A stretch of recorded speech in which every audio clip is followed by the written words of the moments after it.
இன்று அவருடைய சத்தம். எழுதியவர் சகோதரர் சகரியா புனன் அவர்கள். நாள் ஜனவரி 14. ஒவ்வொரு பாடுகளிலும் ஓர் தேவ நோக்கம் உண்டு. நம் வாழ்க்கையில் குறுக்கிட தேவன் அனுமதிக்கும் ஒவ்வொரு சூழ்நிலைகளிலும் அவருடைய மகிமையான நோக்கம் ஒன்று உண்டு என நாம் கண்டுகொள்வோம் என்றால் அது எத்தனை பெரிய மகிழ்ச்சியான அற்புத வாழ்க்கை! அவர் நம்முடைய ஜெபங்களுக்கு இல்லை என்று பதில் உரைத்தாலும் அதுவும் அவரது பூரண அன்பின் இருதயத்திலிருந்து அன்றோ பிரவாகிக்கிறது. வனாந்திரத்தில் இஸ்ரவேல் ஜனங்களை கடிக்கும்படி தேவன் கொள்ளிவாய் சர்ப்பங்களை அனுப்பினாரே, அதுவும் அவரது அன்பின் கிரியைதானோ? என்னாகமம் 21:6.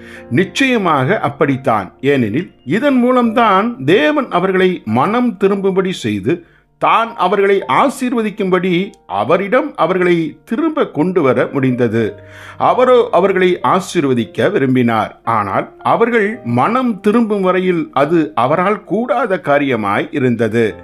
நான் உங்கள் பேரில் நினைத்திருக்கிற திட்டங்களை நான் அறிவேன் என்று கர்த்தர் சொல்லுகிறார். அவைகள் தீமைக்கு அல்ல, சமாதானத்துக்கு ஏதுவான நினைவுகளே.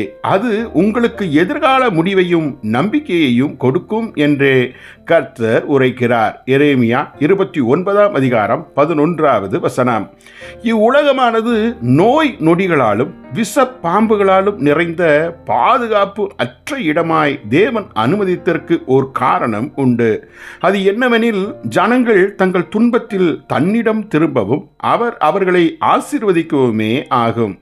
எனவே சாத்தான் கொண்டு வரும் எல்லா தீமையானவைகளையும் தேவன் எவ்வாறு தன் நோக்கம் நிறைவேறும்படி கிரியை செய்ய உபயோகிக்கிறார் என்பதை இப்போது நாம் காண முடிகிறது. நித்தியத்திற்குள் பிரவேசித்தவர்களை நாம் கண்டு பாம்பு கடியையும் பொருளாதார நெருக்கடியையும் புற்றுநோய் போன்றவற்றையும் தேவன் எவ்வாறு உபயோகித்து அவர்களை பாவத்திலிருந்து விலக்கி அவருடைய பிள்ளையாய் மாறும்படி செய்தார் என்று கேட்கும்போது நாம் இச்சத்தியத்தை பூரணமாய் அறிந்து கொள்ளுவோம்.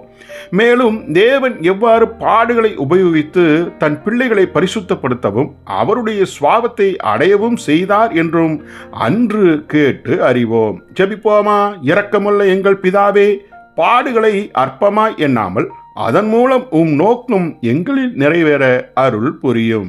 இயேசுவின் நாமத்தில் ஆமேன்.